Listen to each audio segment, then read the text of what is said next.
Good morning, guys. How are you? I hope you are well. Welcome to another video from Medicine Matters. Today we quickly want to discuss something that we come in contact with a lot. It's actually quite a big problem that we have with using nasal sprays with people for runny noses, blocked noses, things like that.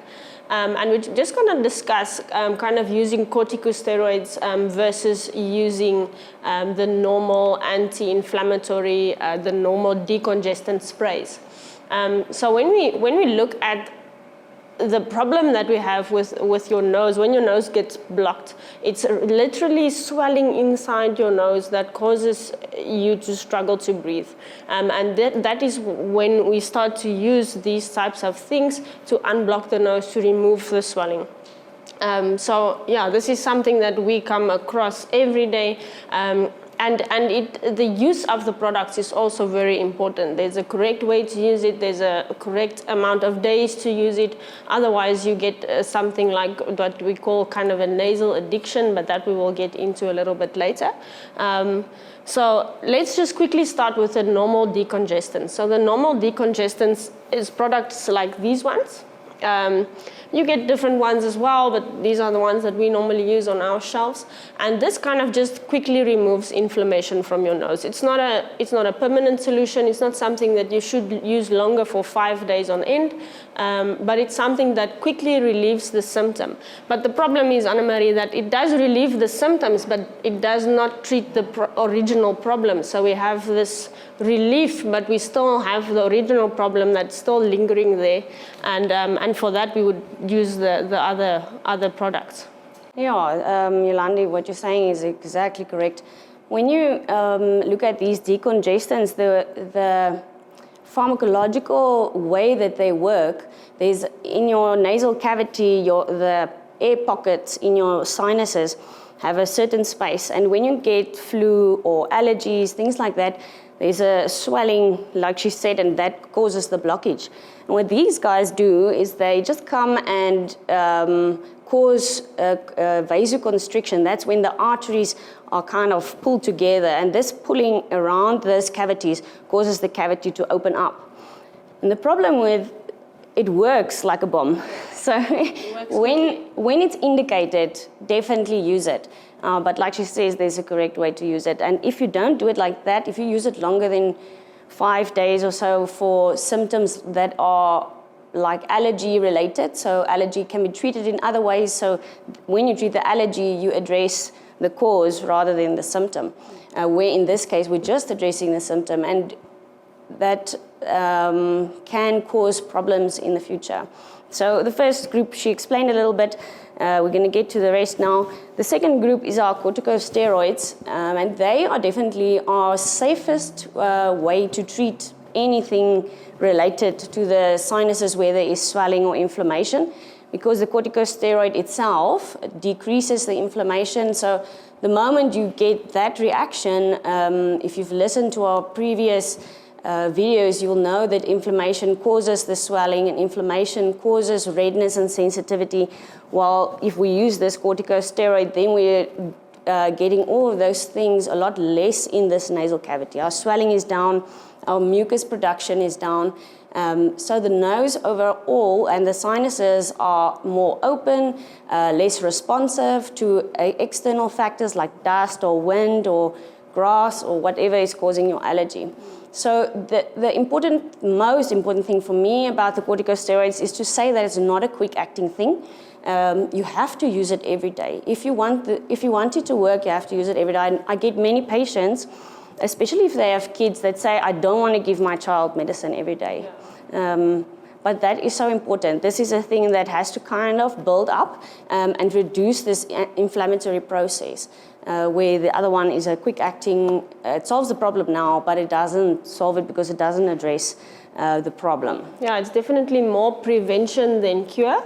So we want to get ahead of this allergies and whatever is causing the nose blockage, and then we use this. So when you use the corticosteroids products, you use it every day, but when you go outside and you inhale the pollen or the dust or the whatever, your nose does not react as it would have without it. So you don't get that blockage, you don't get that runny nose, you don't get that constant irritation. Especially in our area, this Tsumeb, Otavi, Grootfontein, we like to call it the allergy triangle, because it's a lot of people that have it here that experience these constant allergies and irritations. So it's always better to do the prevention rather than use that every day, and then you get this thing that they call nasal addiction. It's basically a tolerance. It's not really an addiction. It's not you that yourself that gets addicted to the spray, but your nose that gets addicted to the spray. So when you use these products a lot and you feel that you always use one spray, but now you have to double up, or you have to use it before going to bed every night, or you feel that you're spraying more than 2 times a day, you're doing now 4 times a day to get your nose unblocked, then you know that your nose is addicted to the spray. So it's kind of swelling for no reason, just so you need to spray the spray again. And that is the actual problem that happens a lot with people. So we are struggling with that, kind of to fix that. And this is also not very beneficial for your nose, because your nose starts to dry out, and it's very important for your nose to be wet, to kind of deter bacteria, viruses, and things that go in. It needs to be moist. So there's a lot of health issues that follow after this nasal addictions. Yeah. Yeah, I think if you want to identify yourself, I don't want to say as a druggie, it's not the right word. But yeah, this is not, if she says addiction, it's not an addiction like someone that would use heroin, things like that.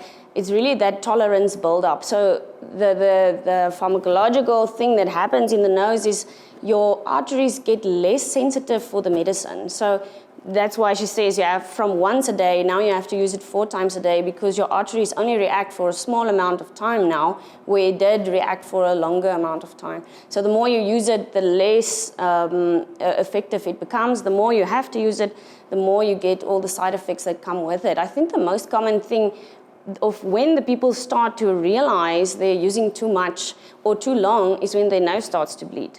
That's something we actually see quite often with these patients. If you have to buy one of these medicines once a week or once every 2 weeks, then you must know you are one of these culprits. And it doesn't mean that that you cannot get help. These products, we know how to use them. We can explain to you how to get off these medicines. And you'll see when you use a corticosteroid or one of these products for a while, and all of us can explain to you how to make that shift, then you will not need this anymore. And all those side effects that you have now will just disappear. I know when we explain this to a patient in the pharmacy, they are always very reluctant to trust us. But we've done this with so much success in the past, and if you want to get off it, there's a way. There's a way. There's a way to do it. Yeah. People are always, no, I'm not going to sleep. My nose will be blocked, and so there's a weaning process that we take you through, and it's not immediate. We won't just remove everything and you won't be able to breathe for a few days. There's a weaning process, a process that we go through to help you to go over from these products onto these products. Not that there is not a good indication for these products. There are times that we do like to use them. It's just that 5 days maximum, then we need to stop. If the problem has not cleared up after 5 days, then we need to look more to the long-term solutions. I think that's about it around this. I don't know if there was something else that you wanted to say, Anna-Marie. No, that's fine for me. I think we can maybe just mention there's actually 4 groups of nasal sprays. We don't always use all of them, but these 2 we explain now. This is the 3rd group. It's your saline-based nasal sprays. So our nasal cavities has their own moisture, like she said, to protect the body against external factors like dust, viruses, bacteria, and so forth. And in this area, our allergy triangle, we definitely struggle a lot with moisture. So if your nose is very dry or when it bleeds easily during this hot summer season, then many doctors would just prefer a saline spray. You get many different kinds. This is just one of many. To moisturize the nose again and help with all over health. And then the fourth group is the antihistamines. We don't have any of them now on the market. Available in Namibia now is there were two, but there's only one now, which is the Desert nasal spray. It's an antihistamine nasal spray, so it's a whole other category, but also not available now, so we're not really going to go into that.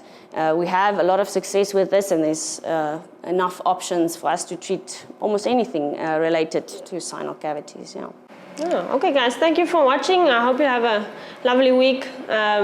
We'll see you next time.